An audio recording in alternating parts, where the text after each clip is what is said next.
Satoru Gojo foi pego no último segundo pelo quarto giro do leme do Mahoraga. E agora estamos prestes a ver a luta do feiticeiro contra o Shikigami sem a capacidade de usar o ilimitado. Isso é uma coisa realmente que limitou.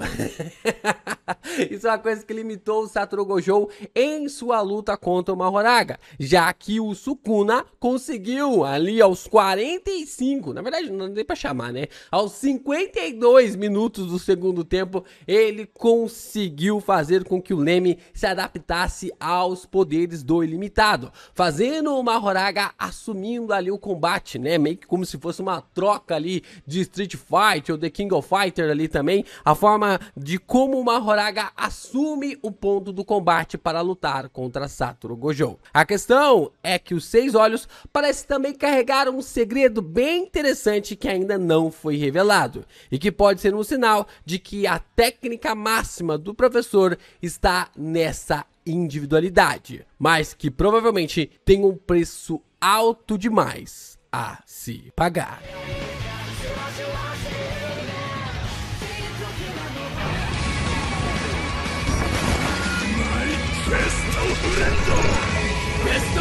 Ô Geeks, aqui é o LP e vocês estão no canal do Geek Brasil. Fiquem ligados porque esse vídeo contém spoilers do mangá de Jujutsu Kaisen. Sim, pessoal, vamos então comentar sobre a técnica máxima do Gojo e sobre ela estar nos Seis Olhos. Tem grandes segredos aqui pra gente poder discutir. Eu andei relendo aqui o guia oficial de Jujutsu Kaisen e a gente vai discordar e concordar de alguns pontos aqui relacionados à técnica máxima e como isso pode ser representado para uma virada do Gojo para cima do Mahoraga. A gente vai falar sobre isso logo depois de você deixar o seu like, se inscreve aqui no canal, ajuda a gente a continuar crescendo cada vez mais aqui na plataforma, compartilhando nossos vídeos, e você também pode se inscrever lá no Vida de Geek. A gente tá falando sobre séries, filmes, sobre jogos, tudo e mais um pouco lá no Vida de Geek, só clicar com o link na descrição para você se inscrever por lá. Bom, como a gente viu no último capítulo, o Mahoraga se adaptou a todos os poderes do Satoru Gojo, né? Isso quer dizer que ele se adaptou ao roxo, ao azul, ao vermelho, às teorias do amarelo, do branco,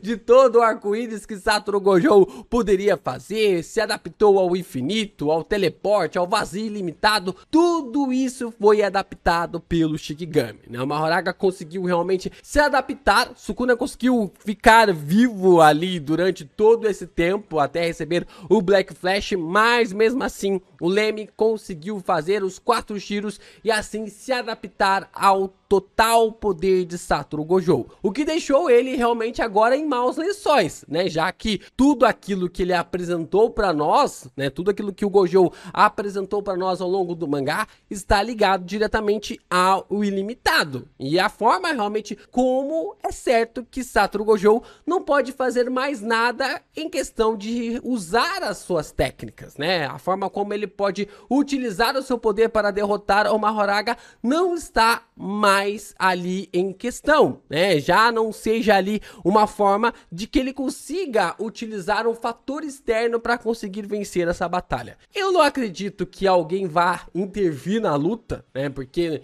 provavelmente o lugar na qual eles estão assistindo e provavelmente onde o Gojo e o Sukuna estão lutando deve ser um lugar distante, deve ser um lugar ali meio longínquo, e eu também não sei como funciona da forma de você intervir ali num pacto, né, na utilização do Mahoraga, e tudo isso pode ainda meio que afetar e não vai ser algo legal, não acho que seria algo focado para o Gojo. Também existe a pequena remota possibilidade dele usar a lança invertida do céu, né, mas porque ele não acabou destruindo a lança, não se sabe se ele destruiu ou se foi selado, mas até agora essa lança não foi utilizada, né? Essa arma antiga ali do Toji, ela não foi utilizada, então acho que dificilmente ele usaria neste exato momento. Mas um feiticeiro de grande escala como Satoru Gojo deve possuir uma técnica máxima. como o Kusakabe mesmo disse, não existe nada que Satoru Gojo não possa fazer. Se existe a possibilidade dele utilizar uma técnica máxima, ele tem esse poder, ele tem essa habilidade. Como ele mesmo falou ali, se poderia utilizar o domínio simples, ele pode fazer. Se ele tiver que usar o domínio amplificado, ele pode fazer. Se ele sobreviver a isso de alguma forma e quiser abrir ali, expandir o seu domínio sem barreiras, provavelmente Satoru Gojo vai conseguir fazer logo depois dessa batalha e dessa luta contra o Sukuna. E provavelmente ele já deve ter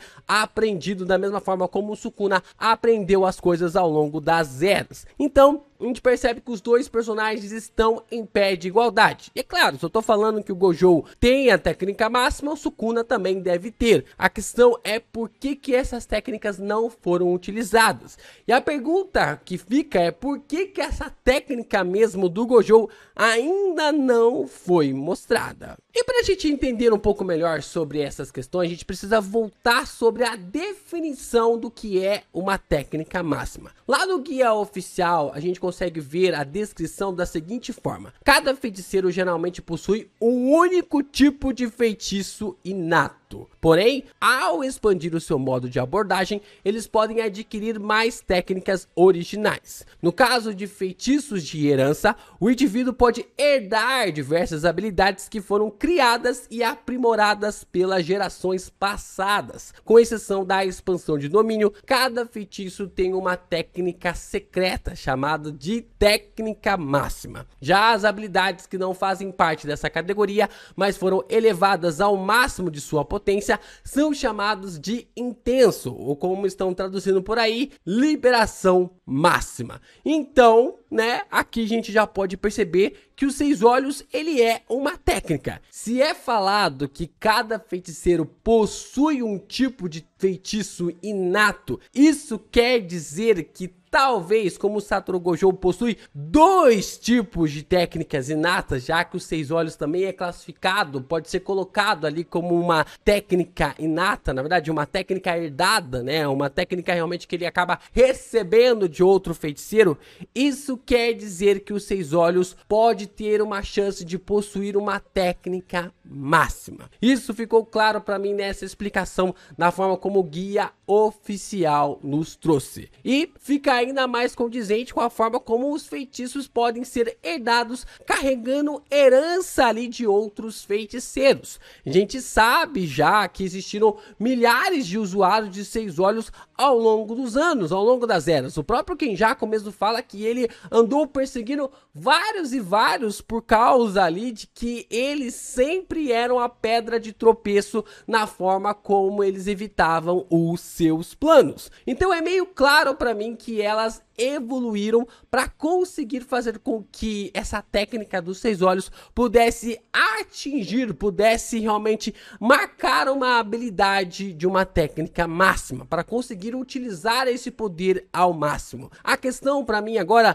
não é se o Gojo tem uma técnica máxima ou não. A questão que fica é qual é o preço para utilizar essa técnica máxima e também qual que é essa técnica? O que é esse poder que Satoru Gojo não utilizou até agora? Para a gente tentar entender um pouco mais sobre os Seis Olhos, a gente precisa ir na definição dele no japonês. O Seis Olhos ele é composto por dois kanjis. Na leitura dos kanjis ele fica como Rokugan, mas na leitura do Romanji, que é a forma como se deve ler, ele fica como Rikugan. Analisando ali o 6 e o Gan, fica claro para mim que isso se trata de uma referência aos 6 caminhos de Buda, já que Gan pode ser colocado como um olho divino, e os 6 caminhos ali de Siddhartha, ou também daqueles que conseguiram chegar ao posto de iluminação no budismo. Se for por esse caso, o preço da técnica máxima do Gojo é caro demais, não ali pela sua morte,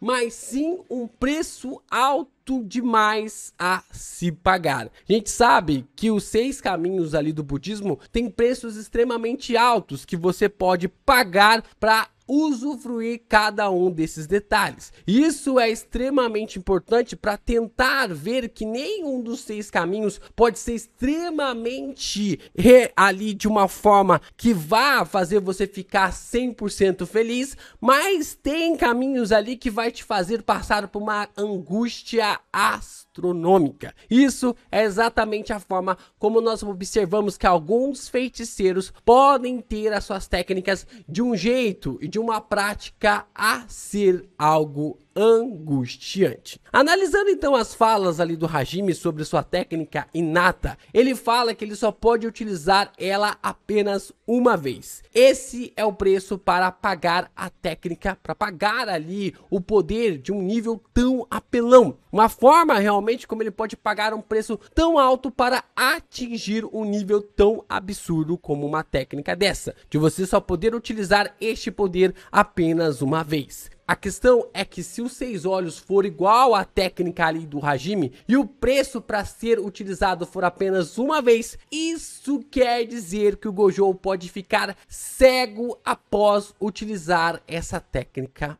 máxima. Isso para mim seria uma puta explicação do porquê que ele ainda não utilizou as técnicas vindas ali dos 6 olhos e a forma como esses poderes são extremamente apelões, mas que tem um preço alto demais. É claro que as vantagens dos 6 olhos já são extremamente vantajosas só dele reduzir a capacidade de energia amaldiçoada que o usuário consegue utilizar, mas a questão é que toda técnica tem as suas habilidades, como é falado ali pela explicação da técnica máxima. A forma como isso seria realmente a justificativa do porquê Satoru Gojo não utilizou realmente os poderes dos 6 olhos é por causa de que se ele utilizar, ele vai ficar cego. Esse para mim seria um puta efeito para seu poder e ao mesmo tempo daria umas consequências extremamente absurdas para o Gojo se ele sair vitorioso da batalha contra o Sukuna. E sinceramente, eu gostaria de um efeito dessa forma. Satoru cego apenas com ilimitado como técnica, mas recuperando o corpo do Megumi. Eu acho que esse seria um preço